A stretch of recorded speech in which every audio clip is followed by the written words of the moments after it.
I let my friend live with me because she had nowhere else to go, but she turned into a complete demon and abused my cats. I kicked her out, and now she's telling everyone that she miscarried and how abusive I was. Posted by you/Butterfly Clover. I live in an apartment with 3 cats. My cats have their litter robot and cat wheel in the living room and a cat tree in my bedroom. In mid-November, Christine asked to crash on my couch as she was between leases and said she had nowhere else to go. She made no mention of other hardships or issues. She knew that I had 3 cats and that I usually work around 70 hours a week. During Christine's visit, she caused the cats to get sick by giving them milk and cream.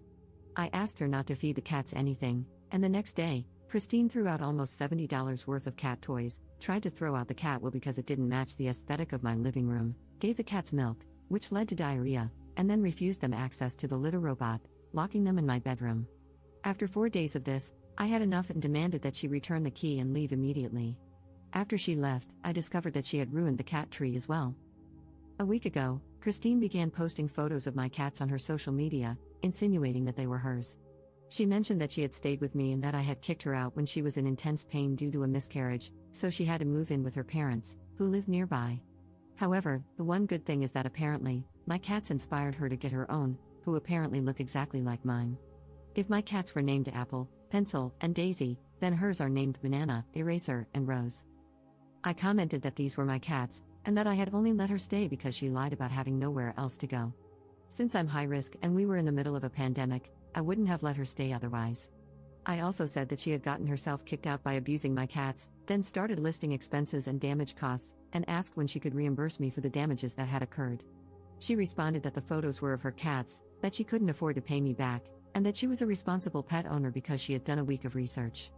I responded by linking my cat's Instagram and saying that a responsible pet owner is anyone but her. The next day, I got several threatening messages from her family about not believing Christine regarding the miscarriage or the cats. I responded that I was unaware of the miscarriage at the time and was only looking out for my cats. I also mentioned that I doubted the miscarriage had happened, as she had lifted and carried the heavy wheel and base down 2 flights of stairs. On top of that, she had gone out for the entire day and had been drinking coffee. The messages said that I'd better make sure my cats are safe because I'm a terrible pet owner in person for not helping Christine, and that apparently, I don't have any friends because I'm a crazy cat lady. Am I the jerk for prioritizing my cats over another human? I understand the upset, but only if she actually did have the miscarriage? Maybe she did, and I'm the jerk. Relevant comments. How did Up not know her friend was crazy? When she gave them cream, I asked her to stop feeding them, and I thought that was the issue. She was upset that I didn't call out of work for her, and I assumed it was because she wanted to spend time together since we were friends.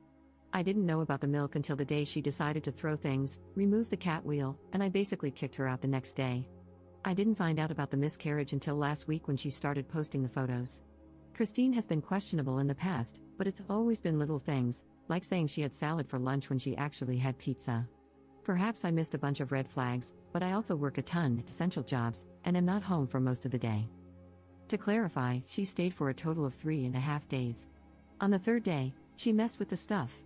I let her stay the night but told her she needed to be out by 10 a.m. the next day. Commenter. I suggest maybe getting a restraining order, especially if you have those threats, show them to the police. She sounds crazy, and who knows what she may try to do. Ops response. I'm getting the locks changed tomorrow because I'm realizing that I have no idea if she made a copy of the key. Not sure what else I can do. Unfortunately, Christine has started at the same job as me but part-time, so the restraining order idea may be tricky. I'm worried the job will cause issues. They've had to cut a few people, and I'm nervous that they will let me go coincidentally if I get a restraining order. Commenter 2. This is not about prioritizing your cats over a human. This is about protecting yourself, as a human, and your cats from a psycho and her psycho family. Ops response. I feel terrible.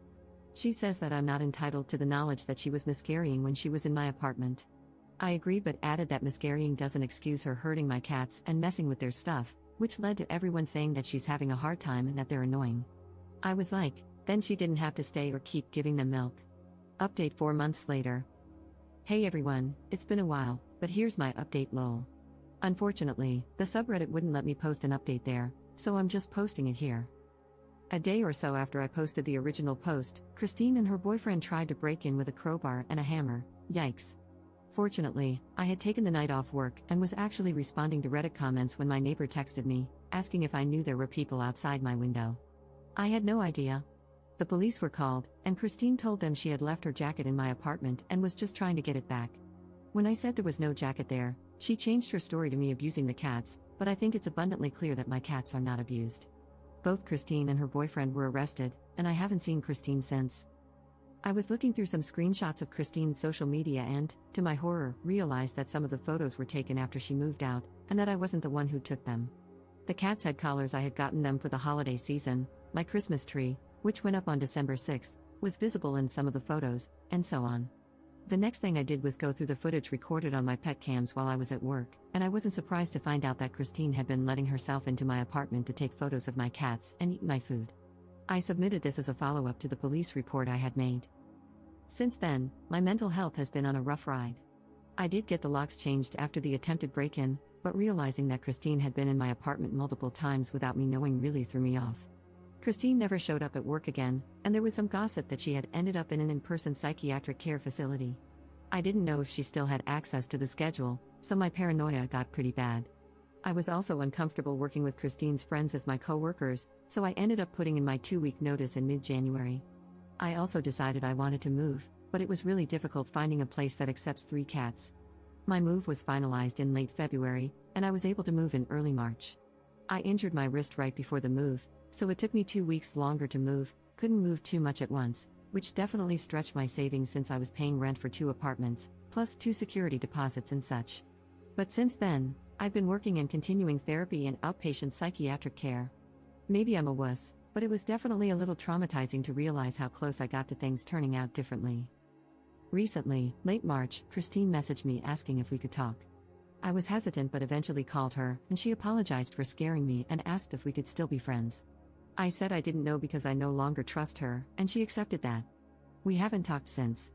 Still no clue what prompted the crazy, but I don't want to know or have her around, because, in true crazy cat lady fashion, I only need my cats lol. Relevant comments. Commenter. I'm a little confused about the timeline. I thought you said you changed your locks after she tried to break in, but then you said you changed your locks before she tried to break in. Why would you change your locks if you didn't know she was going to try to break in? Ops response. I changed my locks before she tried breaking in. Prior to my changing the locks, she had made a copy of the apartment key I gave her and was still letting herself in while I was at work because she knew my schedule. Even though I had cameras, I didn't know she was coming in because she didn't really mess anything up, and I had turned off notifications on my camera since my kitties are a rambunctious bunch, constantly triggering motion alerts. I changed the locks after realizing that some of the photos on her Instagram were taken after she had returned the key. I had begun decorating for Christmas and had given the babies new collars, which made me realize she was still letting herself in while I was at work. Prior to my changing the locks, I guess she wasn't technically breaking in since she had an unauthorized copy of the key, but it was a violation nonetheless. Comment update 4 years later. I was going through a lot at the time, and I genuinely thought I was a horrible person for prioritizing my kitties over a living human being or accusing her of lying or faking a miscarriage while she was living with me. Time has helped me realize that while I was a little crazy, she was a lot crazier, and I did the best I could with what I had. I'm glad that no one was hurt and that all I got from it was a crazy story. Looking back, I think she had those items for dramatic effect to threaten me. She did jam the crowbar against the door to try and pry it open.